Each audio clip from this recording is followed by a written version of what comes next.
Hello and welcome back to Newsroom Nigeria. This is where we give you hot, fresh and sizzling news all day long. If this is your first time here, you have not subscribed to this channel, kindly give this video a massive thumbs up, subscribe to this channel, also leave your opinions in the comment section below. A newly surfaced document titled Report of the Advisory Committee for the Selection of Presidential Running Mates has contradicted former Vice President Atiku's claim regarding his choice of running mate for the 2023 presidential election. The document shared on social media by Larry Olayinka, Special Assistant on Public Communications and Social Media to FCT Minister Wike, challenges Atiku's claim that he selected former Delta State Governor Okowa because he was the committee's top choice. Atiku, the 2023 presidential candidate of the People's Democratic Party, PDP, made a claim during an interview on Untold Stories with Adesua Giwa Osagi last week, where he insisted that his decision was guided by party consultation and that he had no regrets about not choosing Wike. In the interview, Atiku explained that he had learned from past mistakes and allowed the party to decide his running mate. He recounted how in 2019, after securing the PDP ticket, he consulted former President Olusegun Obasanjo on selecting a vice presidential candidate. In 2019, when I won the ticket in Port Harcourt, I came back here and then went straight to Abeokuta to meet my boss, President Olusegun Obasanjo, and told him, Mr. President, I have got the ticket. So he asked me, he said, okay, from where is your running mate going to come from? I said, of course, it's either southeast or southwest. He said, no, leave southwest because I was there for 8 years. Go to southeast. Yeah, I said, okay, sir. Atiku recounted that Obasanjo initially suggested Ngozi Okonjo-Iweala, now the Director General of a World Bank Trade Organization, WTO, and later Charles Soludo, but both were ruled out due to their lack of PDP membership. Ultimately, Peter Obi was chosen after party leaders, including Wike, endorsed the decision. Following criticism that he had not consulted widely enough in 2019, Atiku said he allowed the PDP to set up a committee to recommend 3 candidates for his 2023 running mate. According to him, the committee listed Okowa as the first choice, Wike as the second, and former Akwa Ibom State Governor Udom Emmanuel as the third. So I picked the number 1, Atiku stated, implying that Wike was not the preferred choice by the committee. However, Larry Olayinka leaked documents tells a different story. The document shows Wike's name listed as the first. Larry Olayinka criticized Atiku for allegedly distorting the truth, even during the holy months of Ramadan. How can a committee present the person who had 2 votes as the first choice over the person who had 13 votes, he said. The committee set up by the PDP picked Wike as Atiku's running mate, but for reasons best known to him, he settled for Okowa, who had only 2 votes from the committee members. That's the truth Atiku should tell and stand with, not trying to color his decision with falsehood, he added.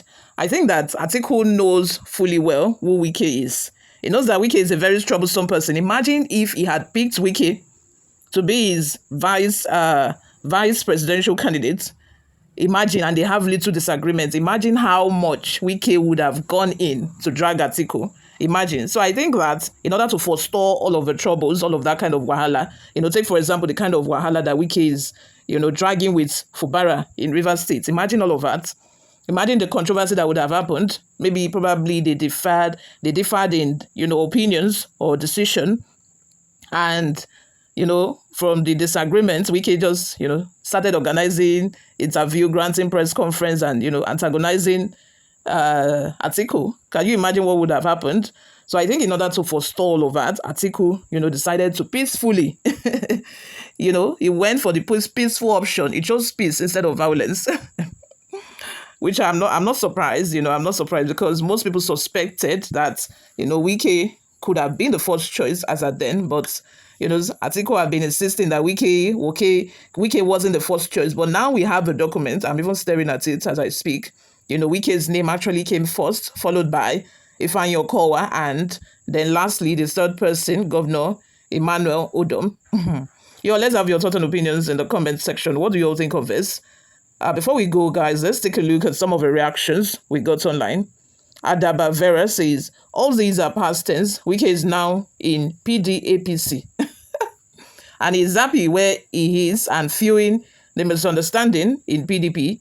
He is playing a criminal way of politics and is now used to looting Rivers Treasury to finish the judiciary and INEC. I feel like even before now, during immediately after the PDP primaries, when this decision for Wike to be the number one choice for the vice presidential candidate for PDP, I think that Wike knew about the fact that Atiku rejected picking him and went for the second choice instead of him, which was why he strongly worked against Atiku during that time, which was why, even the annoyance of him losing, we all thought it was because he lost to Atiku during the primary. But now I'm realizing that he knew since they won that he was actually the first choice, and yet Atiku decided to go for the second choice rather than him, who is the first choice, rather than picking Wike, who is the first choice.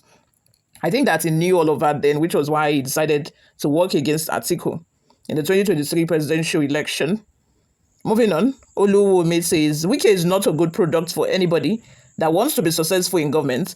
And the thing is, Wike, with all of his crises and all this wahala that is dragging with Wike in Rivers State, he does not know that he's indirectly demarketing himself because, sorry, I do not know any politician in Nigeria who would want to associate with somebody like that. I do not know any politician in Nigeria who would want to get close or who would want to have anything to do with him, because they know that as soon as the agreement goes south, as soon as there's any little misunderstanding, it's going to drag them to hell. It's going to drag them to filth. So everybody is, as long as you're looking for peace, as long as it is peace you want, most people would prefer to stay clear of him. So he doesn't know that he's demarketing himself indirectly. He will betray the person or kill him to take over the leadership. He cannot deputize anybody. Thank God that he was not chosen. See all the people that helped him to rise. How many of them is Wike still in support with today? Augustine says, the matter of Wike being the preferred candidate by the advisory committee but rejected by Atiku has never been in doubt. Thus, I was taken aback when it was reported that Atiku said Wike was second on the list. See the kind of embarrassment the revelation has cost him. If Atiku had supported a southerner, specifically from the east, PDP would have been in power and the next person could have been justifiably Atiku himself, but that is apparently too late now, unfortunately. Another thing is, I think that Atiku could have just, stood by his decision. He could have been plain. Of course, you came first. You were the one that, the committee chose, but I decided to go with my guts because I don't want to have anything to do with you. You could have just said that plain and simple instead of playing the hide and seek game. And now that the documents have been reviewed, it is now an embarrassment to him. Bauer Paul says, if you have love for your party, why can't you prove it? Thank God Wike said he is a Christian, but not a born-again Christian. If he was made a vice president in the same way, he would have been fighting his own states. You all, let's have your thoughts and opinions in the comment section. Thank you very much for always listening and watching. I will see you in my next video. Bye for now.